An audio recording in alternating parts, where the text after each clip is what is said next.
Close it.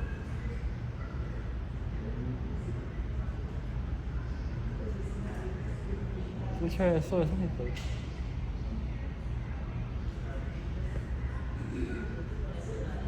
Right there, go there. I don't know.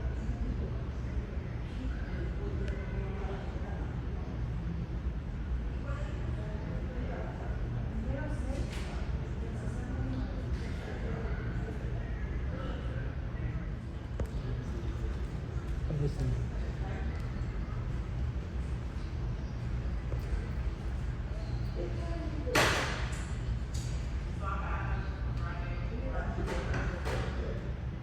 Big Wish and go to the studios, adventure. Very fun. So me and my cousin go on the rides. Very fun. Do you have a favorite ride there? Mummy. Mummy? It's indoor roller coaster. Is it a scary one? It's indoor. It's indoor. Ooh, that's pretty cool. And the Hulk. And the Hulk? That one I've been on. Did you do Spider-Man, the 3D ride? The Spider-Man one? I don't think I've been on that one. With your 3D glasses? You wear glasses on that one? 3D. Is it 3D? Yeah. Ah. And I remember last time I was there in 14 years ago, and it had this Terminator 2 3D. She's almost walking on stage in 3D. Oh, so everything was in 3D on stage? Those are just before they had the Terminator. Very cool. But, Alright, but before we get started, do you remember what sound we were practicing last week? Bunnies? Well, we were doing bunnies before, right? We had our bunny face. Yeah. And then we did one where our lips closed. I was like money and fingers. So it was like money, where we did our sound, but the one we really practiced last week was our Oh yeah, like putty and Yes, but remember, we have to close those lips. So let me hear. Good. So I have our mirror here for us to look at. We're going to do a little bit more with our sound today, okay? When I went to Lynchland that time, I was the Terminator. I was wearing glasses.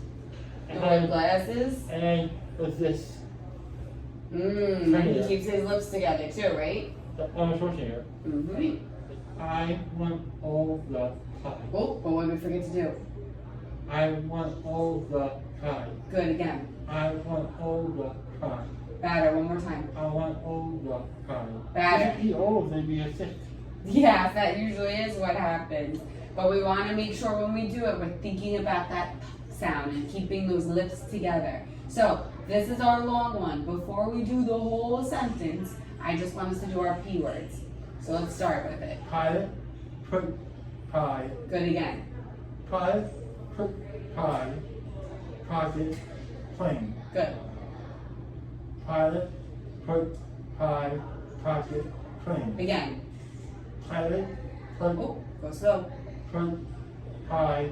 Pocket, plane. Good, a little better. Don't forget, I know at the end we're starting to get a little tired with it too. Make sure those lips close. I want to plane 2 months too. Well, yeah, to get to Florida, right? I fly out with MacArthur. MacArthur.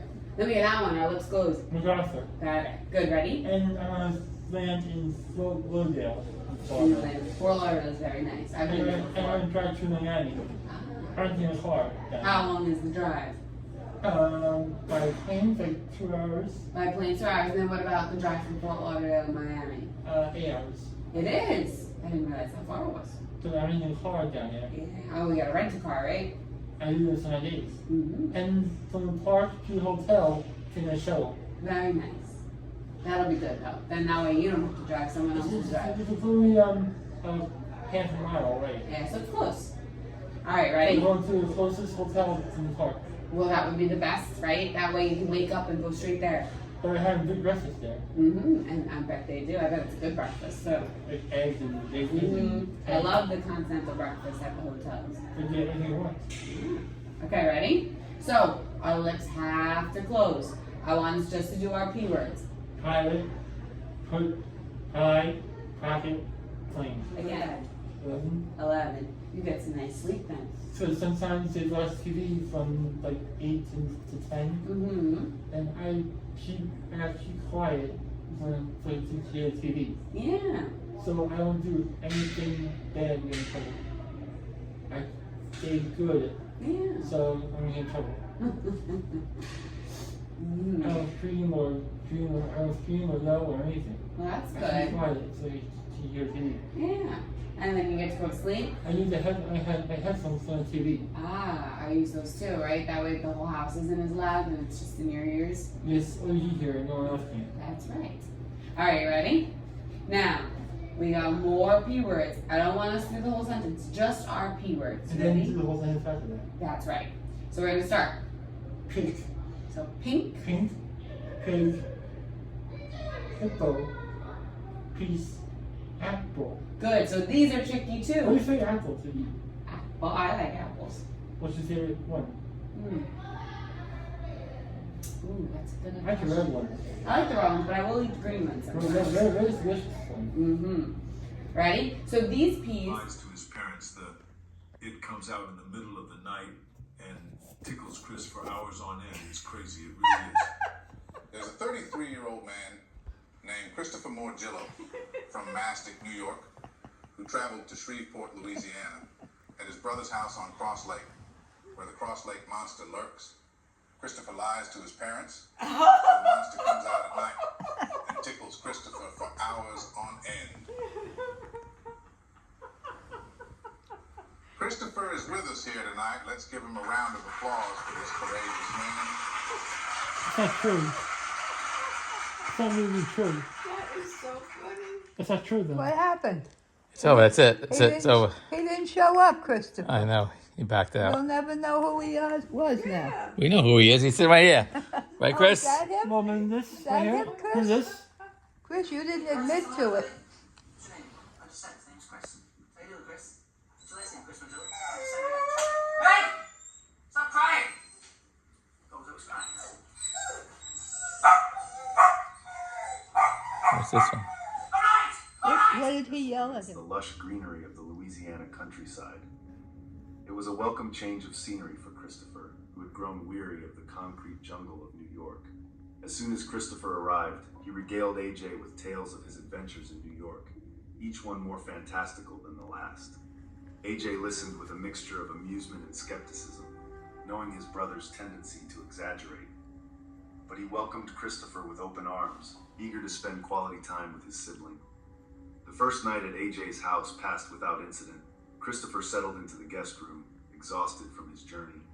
However, as the night wore on, he couldn't shake a feeling of unease that settled over him like a heavy blanket. Every creak of the old house seemed magnified in the stillness of the night, and Christopher found himself tossing and turning, unable to find peace. The next morning, Christopher shrugged off his restless night, attributing it to jet lag and the unfamiliar surroundings. He spent the day exploring Shreveport with AJ, enjoying the sights and sounds of the vibrant city. But as evening fell and Christopher retired to bed once again, the same sense of dread washed over him. It wasn't long before Christopher realized that his unease was not unfounded. As he lay in bed, struggling to drift off to sleep, he heard a strange scratching noise coming from the vents in the attic. At first, he dismissed it as a figment of his imagination, but the sound persisted, growing louder and more insistent with each passing moment.